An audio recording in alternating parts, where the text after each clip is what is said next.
अमेरिकी राष्ट्रपति Donald Trump ने कहा कि वो ईरान पर परमाणु समझौता करने के लिए सीमित सैन्य कार्रवाई पर विचार कर रहे हैं।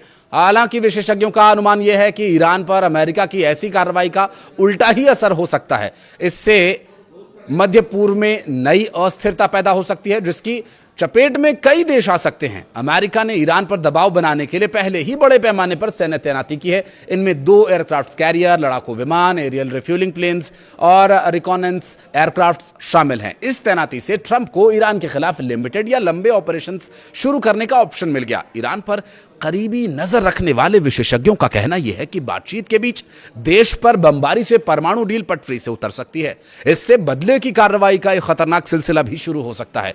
इलाके के एक सीनियर सरकारी अधिकारी के मुताबिक अगर अमेरिका ने हमला किया तो ईरान शायद बातचीत में हिस्सा लेने से रोक दे, लेकिन इससे अमेरिका के लिए ईरान पर दबाव बनाना और मुश्किल हो जाएगा। साउथ चाइना मॉर्निंग पोस्ट से बात करते हुए वॉशिंगटन में स्टिमसन सेंटर के फेलो बारबरा स्लाविन ने कहा कि अगर वो ईरानियों पर दोबारा हमला करते हैं तो उन्हें उनसे कोई डिप्लोमेटिक एग्रीमेंट नहीं मिलेगा, सिर्फ मिलिट्री धमकियां। भले ही अमेरिका उन पर आखिरकार कोई एक्शन न ले, उन्हें डील करने के लिए कम से कम तैयारी तो करनी होगी।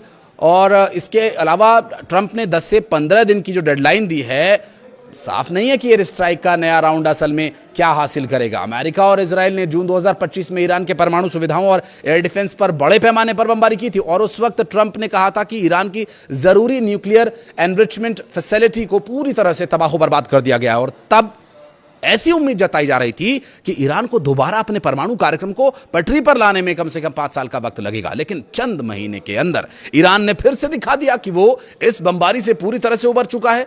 ईरान पर हमला होता है तो इसका असर पूरी दुनिया पर देखने को मिलेगा और ईरान ने कई बार यह चेतावनी दी है कि अगर उस पर हमला हुआ तो वैश्विक ऊर्जा सप्लाई रूट होर्मुज जलडमरू मध्य को बंद कर दिया जाएगा। भारत के कच्चे तेल का लगभग आधा और प्राकृतिक गैस का लगभग 60% आयात होर्मुज जलडमरू मध्य से ही होकर गुजरता है और ऐसे में अगर ये समुद्री मार्ग बंद हुए तो भारत के लिए ऊर्जा का संकट काफी मुश्किल होगा और ये भारत अभी झेलने के लिए बिल्कुल भी तैयार नहीं है। इससे सिर्फ भारत में तेल और गैस का दबाव तो बढ़ेगा ही, बल्कि इस सीधा असर इसका आम जिंदगी पर पड़ने वाला है। माल ढुलाई की लागत बढ़ने से वस्तुओं की कीमत तो जाहिर तौर पर बढ़ेंगी, जबकि स्थानीय मीडिया और सोशल मीडिया के द्वारा जो वीडियोज सामने आए प्रदर्शन के, इसमें ईरान के ताजा प्रदर्शन की बात कही जा रही है, क्योंकि ये एक और पहलू रहेगा जिसमें कि अमेरिका हमला करे या ना करे उससे भी इस पर भी निर्भर करता है, क्योंकि अमेरिका हमले का खतरा काफी बढ़ा हुआ है और ट्रंप ने शुरू में ही कहा था कि प्रदर्शनकारियों पर जो सख्ती की गई या जिस तरह से उन्हें सजा दी गई,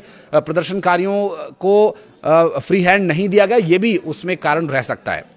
ईरान की सरकार को प्रदर्शनकारियों को मारने को लेकर चेतावनी पहले ही ट्रंप दे चुके हैं और ट्रंप ने उस वक्त ये कहा भी था कि मदद रास्ते में है, लेकिन वो रास्ते में ही रह गई, वहां पहुंच नहीं पाई। इसलिए अब सवाल ये है कि क्या अब अमेरिका हमला किए जाने की स्थिति में है, ईरान में प्रदर्शनकारियों के खिलाफ सख्ती की जाएगी, ये निश्चित है। तो क्या अमेरिका को ईरान पर हमला करने का एक बहाना मिल गया? रिपोर्ट्स के मुताबिक छात्रों ने शनिवार को ईरान के कई विश्वविद्यालयों में प्रदर्शन किया। नए सेमेस्टर की शुरुआत में प्रदर्शनकारियों और सरकार के समर्थक संगठनों के बीच झड़प भी हुई, लेकिन वर्तमान समय में 4 से 5 हजार प्रदर्शनकारियों के मारे जाने की जो रिपोर्ट सामने आई है, अमेरिका के हमले की एक और बड़ी वजह यह भी बन सकता है। कुछ कहना चाहे तो कमेंट सेक्शन में बताइएगा। धन्यवाद।